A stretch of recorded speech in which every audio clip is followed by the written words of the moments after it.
Josh Berry could be headed to Stewart-Haas Racing in 2024, and Ross Chastain makes more contact with drivers and gets into Brennan Poole and collects Kyle Larson. What's going on, guys? It's Daniel, and welcome back to our video. We got a ton of NASCAR and other motorsports stories discussed here today on the channel. Let's go ahead and just show them straight really quickly. We're going to have by start talking about Brad Keselowski, as this weekend at Kansas, Brad Keselowski is going to be running a Kings of Wine / Guardians of the Galaxy Volume 3 scheme. Guardians Galaxy Volume 3, I believe, comes out this Friday, and this car looks absolutely incredible. I think RFK did a fantastic job on it. Love the atmospheric look. It looks amazing, looks incredible, and I'm excited to see it out on the racetrack this weekend at Kansas.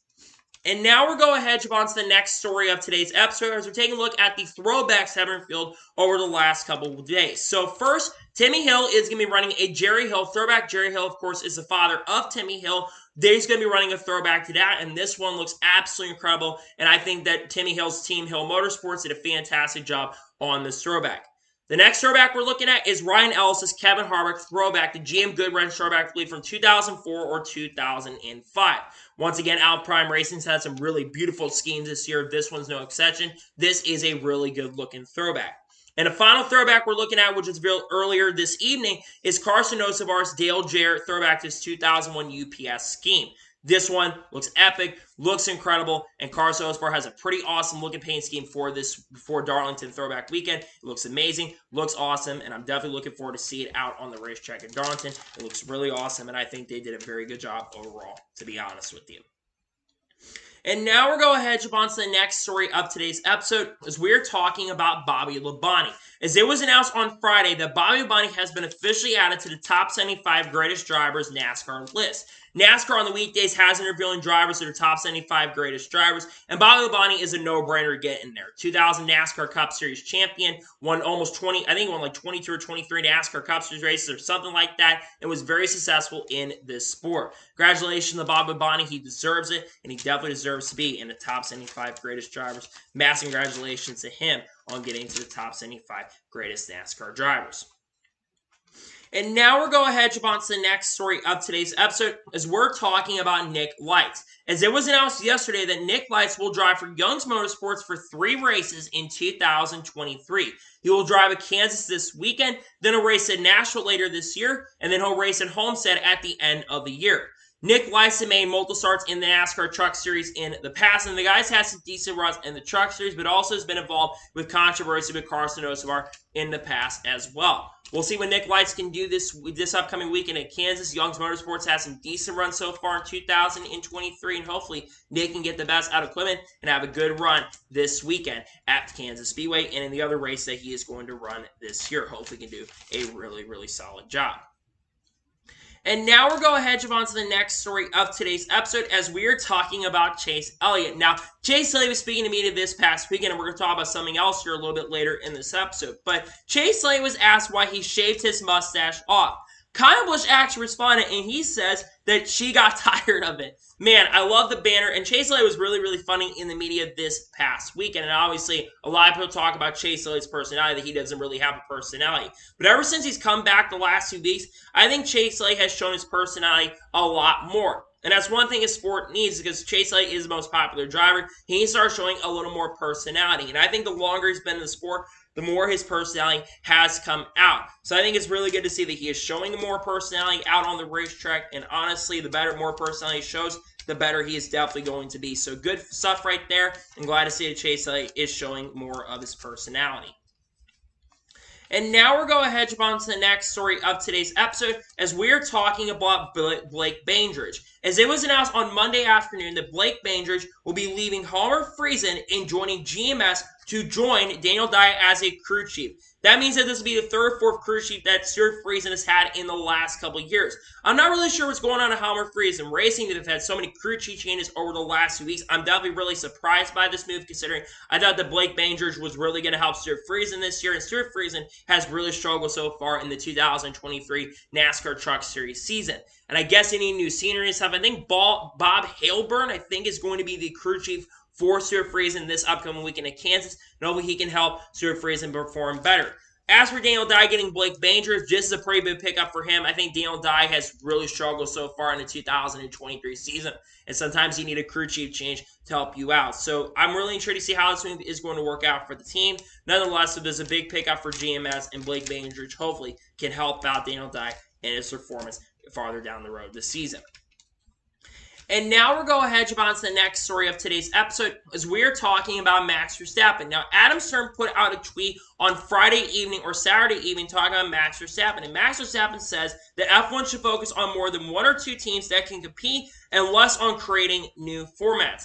I 100% agree with Max Verstappen. You look at Formula One and look at the competition side of things. There are generally only one or two teams that generally are competing for wins on a week-by-week basis. And it seems like there's only one team right now really competing for wins on a week-by-week basis, and that is Red Bull. If they will focus on getting these teams a little more closer together and being more competitive, I think Formula One could be a lot more successful as a sport and as a series.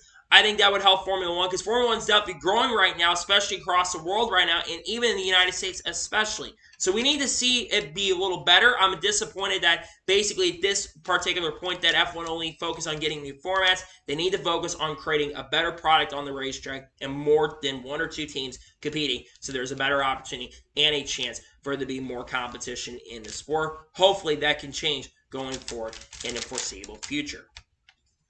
And now we're going ahead to jump on to the next story of today's episode as we're talking about Ross Chastain. Now, Ross Chastain does basically have some controversy we're going to talk about at the end of this episode, where Ross Chastain spoke to me earlier in the weekend about the last lap wreck with Noah Gragson, saying what absolutely happened. So on the last lap wreck, not the last lap wreck, but the late wreck that happened between him and Noah Gragson, Ross Chastain got a huge push by Kyle Larson, and basically Noah Gragson got sent free wide. Noah Gragson came down, and Ross Chastain and Noah had some contact right there. And a lot of people are looking at the incident and instantly blame Ross Chastain because Ross Chastain really no longer is going to be getting the benefit of the doubt going forward. When I look at the incident, though, I think it's a mixture of blame for Noah Gragson and Ross Chastain. Yes, Ross probably shouldn't have sent it in there, but he was getting a huge push from Kyle Larson, and Noah Gragson also came down on Ross. When I look at the incident, if you want my honest opinion, I think that it's a mixture of fault between Ross Chastain and Noah Gragson. I'm not going to put full blame on one of the drivers. I think it's partial blame for both drivers, and they get 50-50 blame each for both the drivers. It's a late race incident, and it is what it is, but I think when you look at the incident, I think it's a mixture of both of them being at fault, in my honest opinion. And now we're going ahead to jump on to the next story of today's episode, is we're going to talk about the Azerbaijan Grand Prix. As of course on Sunday, you had the Azerbaijan Grand Prix, and Sergio Perez ended up winning in pretty dominant fashion. But the biggest controversy is what happened on pit road. In Formula One, you have to change your tire compound once to a different set of tire compounds. And Esteban Ocon was going to have to do that, and he came in on the last lap. You had camera crews and people on pit road standing there and nearly got ran over. That is completely unacceptable, and the FIA should be completely ashamed of themselves because I believe the FIA organizes that kind of stuff, and I think that is completely unacceptable and unforgivable by the FIA. And nearly a bunch of people got hurt. Luckily, no one got hurt in that situation. And luckily, there are limiters on pit road how fast you can go because that could have been really, really ugly and really, really serious, and we could have had serious injuries. So completely unforgivable by the FIA and unacceptable. Luckily, no one got hurt, but going back to talking about Sergio Perez, he's the street course king. Congratulations to him on winning the Azerbaijan Grand Prix in dominant fashion. Max Verstappen fell 3 or 4 seconds back. He was close in the beginning of the run, but unfortunately couldn't catch him, and Sergio Perez got the win. So congratulations, Sergio Perez, on picking up his second win of the 2023 Formula One season. A well-deserved dub for him. Congratulations to him on that. And now we're going ahead to jump on to the next story of today's episode as we are talking about Europe. As Adam Stern put out a tweet on Friday evening talking about Europe and NASCAR. And he reports that NASCAR is prioritizing international development and the potential to run Cup Series exhibition races in Europe.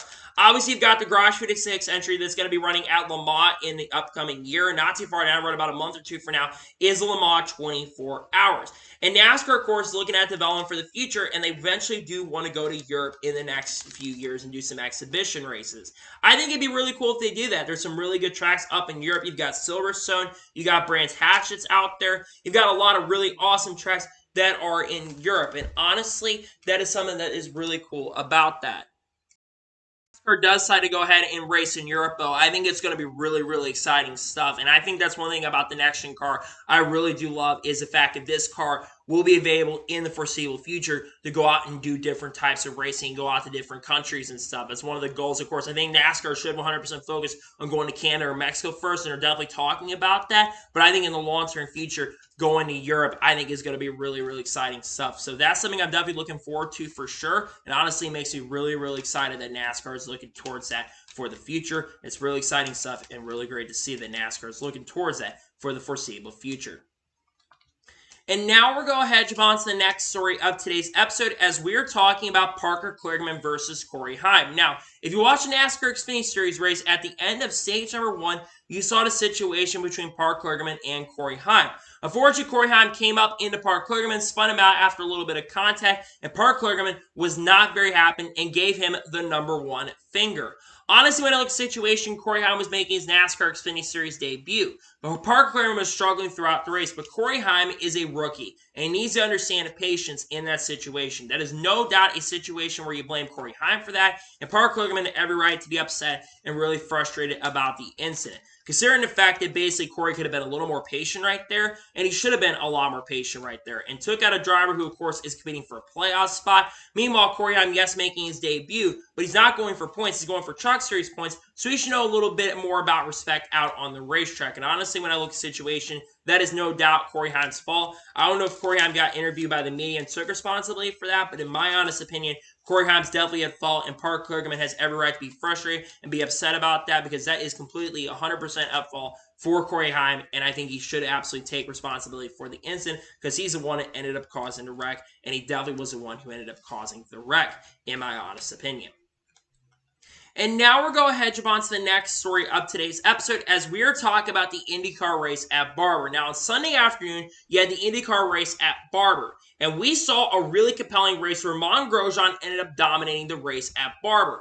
However, Scott McLaughlin's team was really running this 3-lap race car strategy where they basically run 3 pit stops while he had Romain Grosjean running on a 2-stop strategy. Well, the 3-stop strategy seemed to be working out near the end, kind of got screwed because of a caution that came out for Stingray Rob for Romain Grosjean.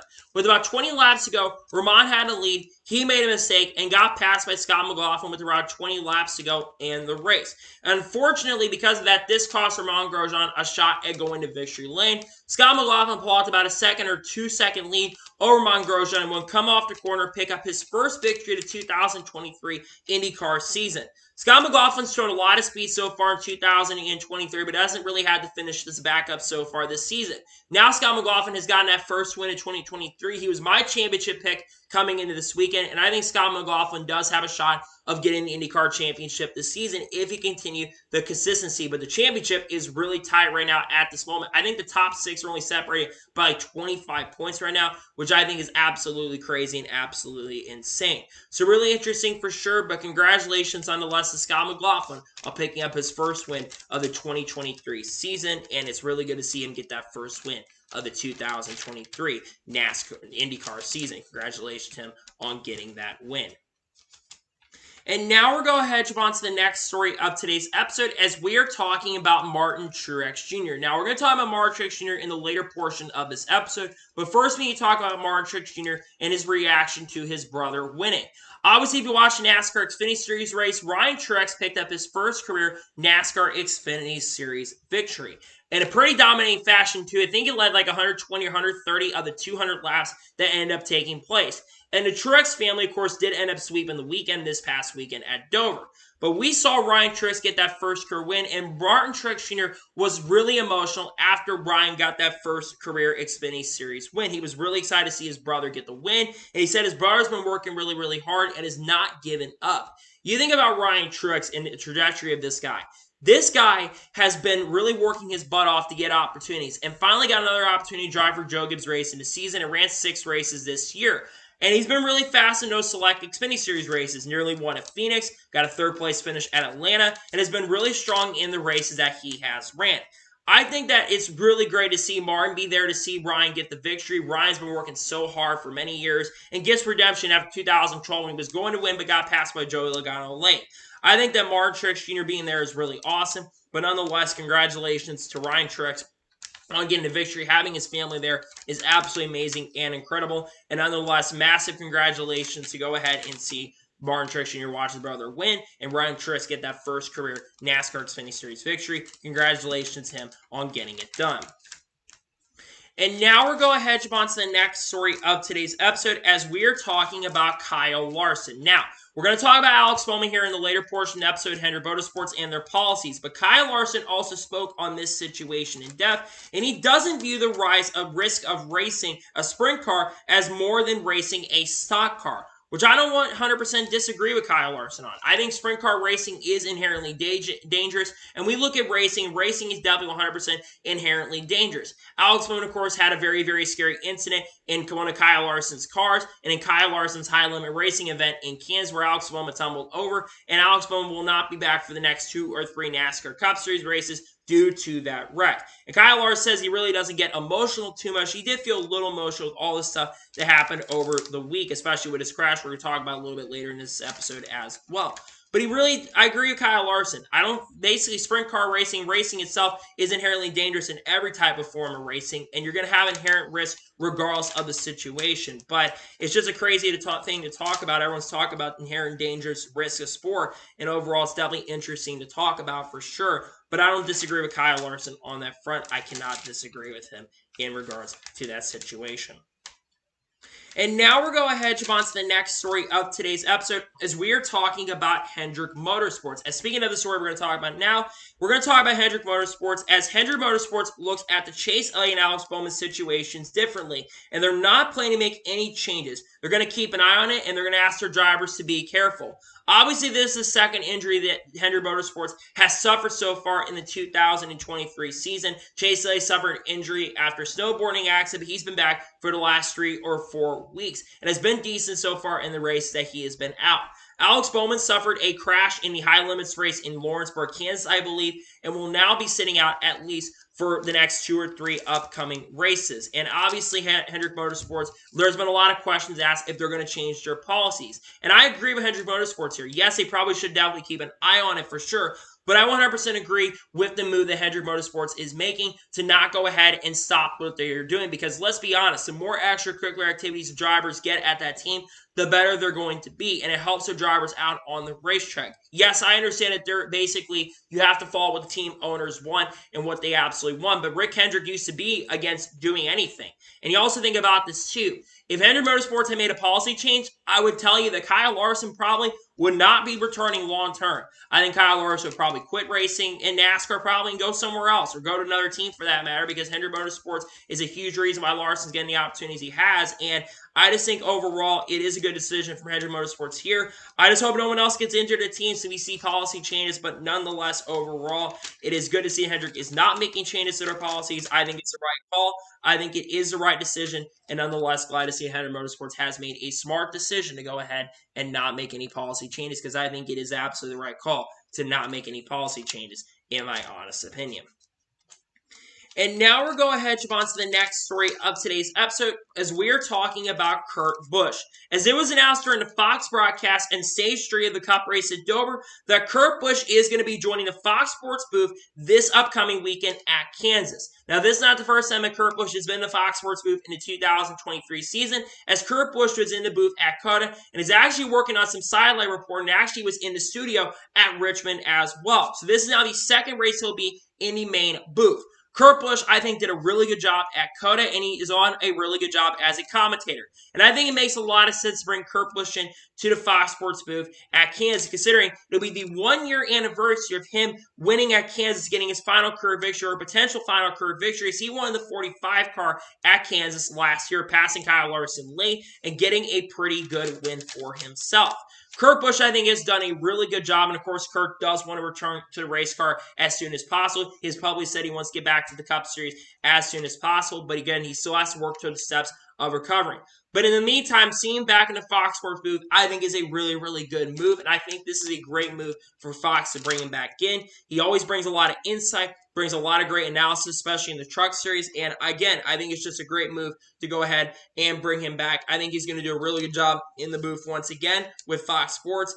Owen will be back to the racetrack really, really soon. But nonetheless, I think it's a fantastic decision overall. And glad to see he's getting the opportunity once again to race. And not race, but basically be back in the booth. I think he's going to do a really awesome and really good job, to be honest with you.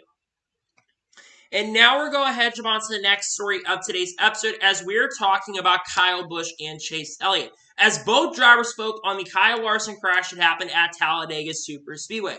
So obviously, if you watch the NASCAR Cup Series race, the second to last wreck that basically ended up happening, you had the Noah Gragson and Ross Chastain situation end up happening. Both had contact in turn one. Kyle Larson also got involved after some contact with another driver. I think it might have been Kyle Busch, if I'm not mistaken. I'm not entirely sure. But Kyle Larson got clobbered by Ryan Prix. And the passenger side had a lot of damage on that. And both drivers were really, really concerned about the damage. And they're saying that the passenger side needed to be taken a look. They said it basically, what if they have been on the driver's side? The good news for the driver's side is that side is actually a lot stronger than the passenger side. And it's meant to be a lot stronger than the passenger side as well. But I do agree with both drivers. NASCAR definitely needs 100% be taking a look at that car, especially because we're going to be getting more analysis on that. They basically, Hendrick guys have gone over to the R&D center to kind of take a look at the damage and look at the wreck as well. But I do 100% agree. I think NASCAR needs to be taking a look, and they need to continue looking at this because we're probably not going to get a full analysis probably till at the end of the month. Like they're saying, it's going to take at least a few weeks for them to go ahead and take a look at that on a full-scale basis. Nonetheless, so it's very interesting to see, and it's going to be interesting to watch as time goes on what analysis they do come up with it. But I do agree with Kyle Busch and Chase Elliott. They do need to go ahead and take a look at the damage because that was a lot of damage on that car, and it does concern me a little bit that things could be really, really worse. And we're lucky that it wasn't on the driver's side, and we're lucky that it was on the passenger side. So we're lucky for sure that it was not worse than it ended up being. We're very, very lucky. And now we're going ahead to move on to the next story of today's episode as we're talking about Martin Truex Jr. Now, obviously, Martin Truex Jr. picked up his first win in 54 NASCAR Cup Series races dating back to Richmond. He's been asked questions about his future past 2023 because this is an expiring contract year for Martin Truex Jr. And he basically says the win that he got at Dover doesn't necessarily mean that he is going to return in 2024. And obviously, he spoke saying winning races and competing for championships is going to be a really big indication if he's going to come back in 2024. I will say that this does help his potential chance and possibility of returning in the 2024 season because it's been a long time since he won a NASCAR Cup Series race. And he did say it is really, really hard to win NASCAR Cup Series races, and it's definitely true. There's not a lot of drivers in history of NASCAR that have won NASCAR Cup Series races. I think only like 203 or 204 drivers have ever won NASCAR Cup Series races in their career. When I look at the Martin Truex Jr. situation, though, Martin Truex Jr. is definitely starting to get up there in age, and he's one of the oldest full-time NASCAR Cup Series drivers. In fact, by the end of this year, he'll be 43 years old, and he's been in the NASCAR Cup Series on a full-time basis since 2006, and has been racing at least on a part-time basis since the 2004 season. Has had a lot of great success in the sport, winning 32 NASCAR Cup Series races, a Cup Series championship.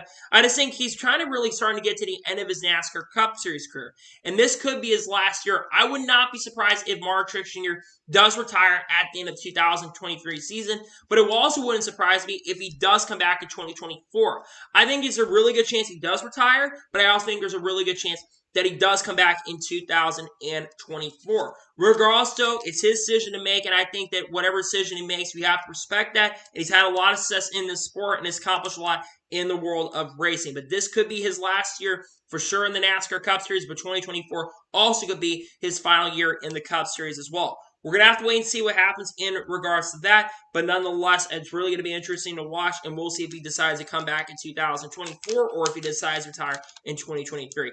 It's going to be interesting to watch for sure. And now we're going ahead to jump on to the next story of today's episode as we're talking about Greg Biffle. As it was announced on Friday afternoon that Greg Biffle is going to be officially returning to the SRX in 2023, but is not going to be running on a full-time basis. Instead, he's only planning to do one race in this year's SRX season, and that's going to be at Thunder Road on July 20th. Now, the last couple years, Greg Biffle has competed on a full-time basis for the SRX Championship and has, I believe, won a race in the SRX up to this point, but Greg Biffle has not basically competed and won for the championship yet. And he will not for this year, will not be competing for that championship.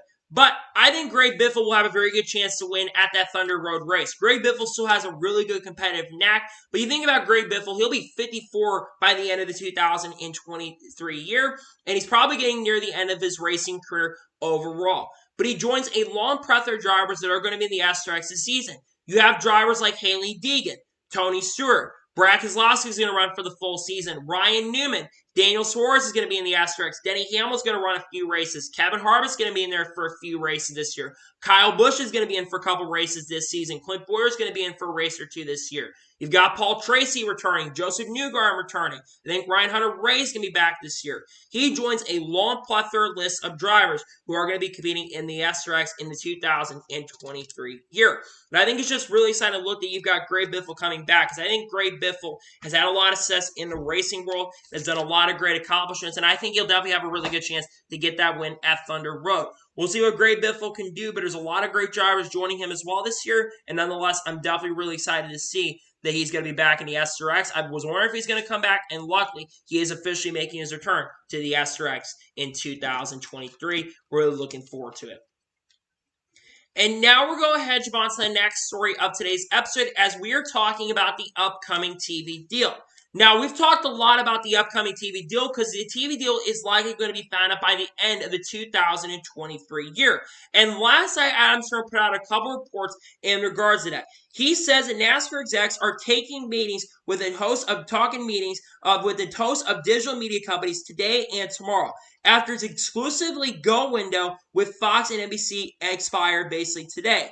But he also knows that Fox and NBC remain likely to renew if NASCAR past 2024, even as it carves out a digital package. So, of course, currently at the moment in this current TV deal that started in 2015, Fox and NBC basically hold the exclusive rights to the TV deal. Some of the races go on USC, some of the races going on FS1, but they hold the exclusive rights to the deal. According to what we know, there's apparently trying to get a digital package into play, and there's a couple companies that could be favorites for that digital package. One of those companies that is a favorite for that digital package is Amazon. We've talked about this on the channel last week. Amazon is a front runner, potentially have like a summer series, very similar to what TNT did from 2007 to 2014. TNT had a summer package in the middle of the season. And they're one to potentially put all the races maybe on Amazon for like 2025 in the next TV deal, which I think that would be a really, really good move, because while Amazon isn't as big as like TV networks, Amazon, especially for Thursday Night Football, they've drove in some pretty huge ratings with like 8 or 9 million people. And while the ratings probably would be down a little bit for the NASCAR Cup Series side of things, you might be able to attract some of that 18 to 49 demographic that we're really looking for, because you want to attract those younger viewers to come in and watch your sport. Because when you look at the 18 to 49 demographic, there's been a big struggle with that 18 to 49 demographic so far up to this particular point. I think it's going to be really interesting to watch and see what happens in regards to that, and see if what networks come in. Because again, NBC and Fox taking over would not be a big surprise. My hope is that more of the races do end up going exclusively on NBC and Fox. And I think every single NASCAR Cup Series race, including the All-Star race and all the other races that are involved, should be on the main networks. It really would help with TV ratings overall, and you see huge upticks in ratings. Plus, you have a bigger chance of having a more widespread audience watching your sport overall. Do something very similar to IndyCar, but also try to have the deal be more flexible so you can make moves over time.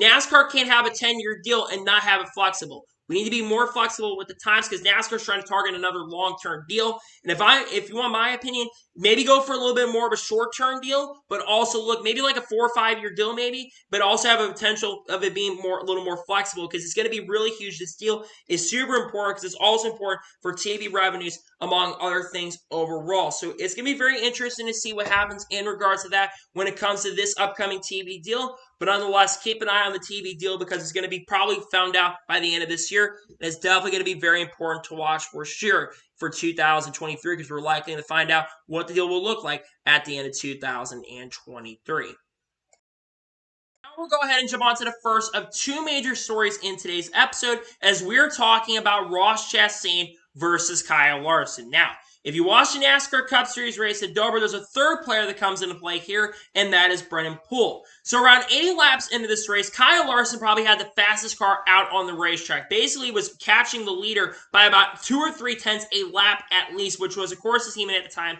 William Byron. Ross Chastain was stuck behind traffic, that being Brennan Poole and and Austin Dillon. Both of them were side by side. Well, Ross Chastain gets over-aggressive and gets into the back of Brennan Poole, clips him, spins him out, and unfortunately Kyle Larson gets collected in the incident. After that happened, Ross Chastain basically later said, gosh, I did not mean to do that. Kyle Larson was really frustrated on the radio, basically calling out Ross Chastain, saying it's lap 80, you don't need to be that aggressive in that incident. Then, after that, Brennan Poole actually got interviewed by Fox Sports after, and he basically called out Ross Chastain, saying he needs to get basically his butt whipped, or his ass whipped for that matter, and should get his butt kicked for what he does out on the racetrack. Then, late in the race, we had Mark Truex Jr. Ross Chastain, who was getting through traffic, and of course, Kyle Larson was 30 or 40 laps down in the incident.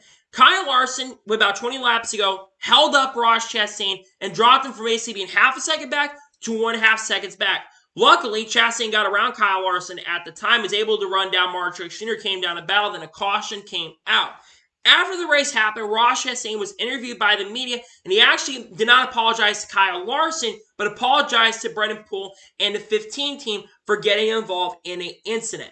When I look at the situation here, and again, apologies and stuff, looking at Ross Chastain, it's no secret that Ross Chastain is a very aggressive driver and sometimes races way too over-aggressive and way over his head in the situation. And once again, just like many incidents before, Ross Chastain caused another incident. And Ross Chastain seems like he's trying to go on another apology tour. He can apologize as much as he wants to, but your apologies don't mean anything when you consistently do it time and time again.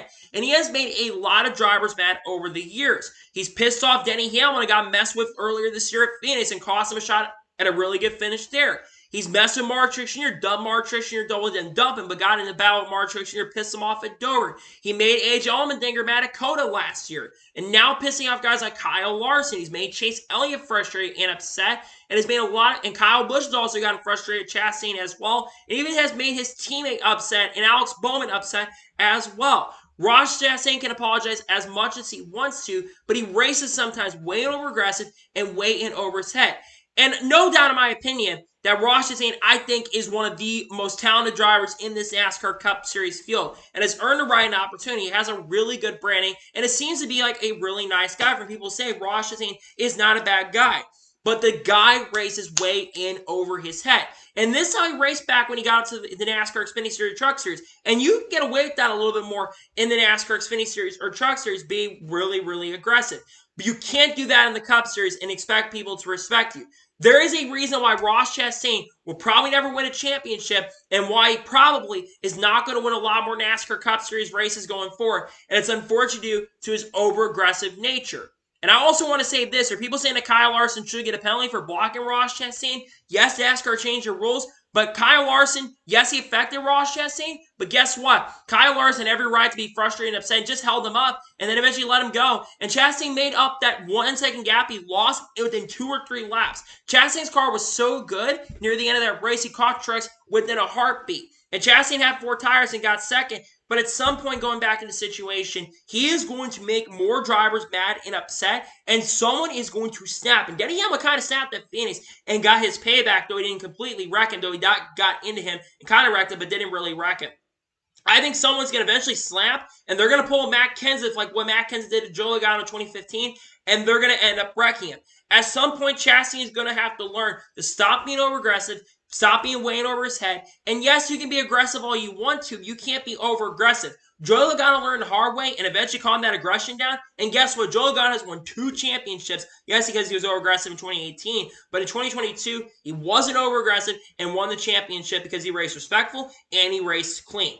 Ross Chastain is going to have to learn this going forward if he's going to want to win races and want to win championships. Because if he continues to do this kind of stuff, he's going to piss off more people. Chastain was uncalled for him, just completely unacceptable. And I agree with Larson. I think what Larson did was justified, and I think it was completely stupid on Chastain's part, but it's nothing new. Chastain's done this in the past, and he's going to have to eventually learn to calm that aggression down if he's going to survive long-term in the sport and have a lot of success in NASCAR. Because, again, he needs to learn from his mistakes and calm that aggression up. I don't know if he's going to learn from his mistakes because he races sometimes way too aggressive and way above his head, sometimes over his head, in my honest opinion. And now we'll go ahead and jump on to the final major story of today's episode as we're talking about Josh Berry. Now, over this weekend, a tweet came out on Friday that Larry McReynolds mentioned on SiriusXM NASCAR Radio that Josh Berry has a full-time NASCAR ride set for 2024, and now it could be coming as early as the Coke 600 weekend. Over the weekend as well, a lot of speculation started rising about what ride Josh Berry could be driving in 2024. Well, it sounds like there could be a potential ride he has for 2024, and that could be Stewart-Haas Racing. According to Bob Pocker said in one of his headline reports, Josh Berry could be one of the top candidates to go to Stewart-Haas Racing in the 2024 season. He might be driving that 4-car in the 2024 season. This is kind of a surprise to me, but also not a surprise to me for a couple of reasons. And a lot of people are wondering, why Josh Berry and why not guys like Zane Smith or Eric Jones? Or even somehow maybe Haley Deegan somehow. Well, I'm going to explain why Josh Berry. Josh Berry has made quite a few NASCAR Cup Series starts in the 2023 season so far, and I think he's been one of the best super subs we have ever seen. Josh Berry's been up front, being a lot of times inside the top 10 and top 5. Got a top 10 in that 48 car this past weekend. Even got a runner finish in the 9 car, substituting for Chase Elliott. So the guy can definitely drive. And Josh Berry is a little bit more veteran experience and has a little more veteran life. Josh Berry is 32 or 33 years old. And like I said, has started to make some Cup Series starts here. And I think he's done a very good job in those select races, considering he has a lot less experience in the next-gen car than a lot of drivers in the Cup Series. I think he's done a really, really good job. Plus, like I said, Josh Berry has a lot of talent to back it up. And if you put him in a Stewart-Haas racing car, I think he actually would really get the best out of the equipment, which SHR really needs to have a bright future. Also, Josh Berry does have some sponsorship and funding to help him out overall as well. He's got that funding and sponsorship to overall help him out, and I think that he would do very, very good job at the team. I'm not saying he's going to win races immediately, Stewart-Haas Racing, but I think he's someone who can get the best out of equipment and learn really, really quickly and be pretty successful in the Stewart-Haas Racing team, because Stewart-Haas Racing does not really have a great future going for it right now. And would it be a downgrade from going to a team like Hendrick Motorsports? Absolutely, but Hendrick Motorsports has all their drivers sent at least through the 2025 season. And he could also go to the 10 car next year. That's absolutely a potential possibility, because Eric Almirola could retire at the end of 2023, but also could come back for 2024 as well. There certainly is a possibility there. But I think this would be a huge pickup for Stewart-Haas Racing. Now, will he be my first choice for Stewart-Haas Racing? No. It would probably give that honor to Zane Smith, potentially, or even Eric Jones. But I think Josh Berry would be a really, really good choice for the team. Another thing that really could help this factor is Tony Stewart is really good friends with Dale Jr. And Dale Jr. has publicly said that he doesn't want to if he brings Junior Motorsports up to the Cup Series, he doesn't want to start Junior Motorsports with Josh Berry, because Josh Berry deserves a better opportunity. That's another thing, because we know Junior Motorsports, they do want to go Cup racing in 2024, or they eventually do want to go Cup racing, because they've said they probably want to go to Cup. However, Junior Motorsports has not made the jump up the Cup yet at this point because of the charter money, and the charter prices are skyrocketing at a pretty rapid rate currently at this particular moment. So I think that's one of the reasons why you're not seeing that move. Now, if Josh Berry does go to the Cup Series, does go full-time Cup with Stewart-Haas Racing next year in 2024, how do I think Josh Berry is going to perform? Well, I think Josh Berry is definitely going to be somewhat of a contender for the playoffs. I'm not sure if he's going to win in 2024, but I certainly think that Josh Berry will be competing for wins next year, or competing to make the playoffs. I think he'll be competing to get a lot of top 10s and a lot of top 5s. I don't think he has the same success as Kevin Hart, but he's got a really good crew chief that if he work with next year, he goes that 4-car, and that is Rodney Childers. Rodney Childers, in my opinion, is one of the best crew chiefs in NASCAR history. The guy's won a championship, has won a lot of poles, and the guy will be a really great crew chief for Josh Berry to work with, and I think he will be extremely successful. So when I look at this move, nonetheless, with Josh Berry, I think he is a very, very good driver and deserves this opportunity if he goes there. And again, I like the opportunity for him because I think he's a really good driver, knows how to get the best out of equipment. I think he'd do a really, really good job. We do have an announcement round, regardless, likely coming, though, later this week. Well, not later this week, but around the Coast 600 weekend. So about 2 or 3 weeks from now, we're likely going to find out what's going on with that. And honestly, finding out who's going to replace him for the 4 car, because again, we need to figure out, because they got to bring sponsorship funding. And like I said, Josh Berry does have some sponsorship funding to back him up for that 2024 season. Like I said, he would not be my first choice to go with, but I think he deserves an opportunity and a shot. I'd be really happy for him. I like Josh Berry a lot. I think he's one of the best drivers in Xfinity Series and deserves a shot and opportunity at going full-time in the series next year in the Cup Series. I think he's been really good in Cup and has been pretty solid in Xfinity. He's been the best driver of Junior Motorsports, I think, so far this year. Yes, he's better than Justin Allgaier, and he's trying to do the best he can, because I think he does truly want to go Cup racing in the 2023 season. So 24 season, excuse me. So regardless, we'll see what happens next year. If he goes to SHR, I think he'll do a pretty good job. And nonetheless, sounds like he could be headed to Stewart-Haas Racing in 2024. But we're going to have to wait and see what happens in regards to that. So that is going to be today's NASCAR news and motorsports news video. I want to thank you guys for watching. Please like, subscribe to the channel. Notifications on so you know if I win a video does go live on my channel. Follow me on Twitter, Facebook, and Instagram, and support me on Patreon as well. Links description below with that, and comment your thoughts below on today's video. How do you think Josh Berry will do his Truex racing if he ends up at SHR? Let me know your thoughts in the comments below. And what are your thoughts about Ross Chastain getting into more trouble with other drivers? Let me know your thoughts in the comments below. Later today on the channel, I should have the NASCAR Truck Series race picks from Kansas Speedway. Then tomorrow on the channel, I should have another NASCAR news video on the channel. And then on Thursday, there is going to be the Cup Series race picks from Kansas. And then Friday, there's going to be another NASCAR news video on the channel as well. Saturday might be a special video coming out of the channel before the NASCAR Truck Series review from Kansas. And then Sunday, we'll have the NASCAR Cup Series race review for Kansas as well. A lot of great content on the way that I think you're going to enjoy. So anyways, like I said, I want to thank you guys for watching today's episode, and I'll see you guys next time for more great, awesome NASCAR content and other motorsports content on the channel like this. Take care, everybody.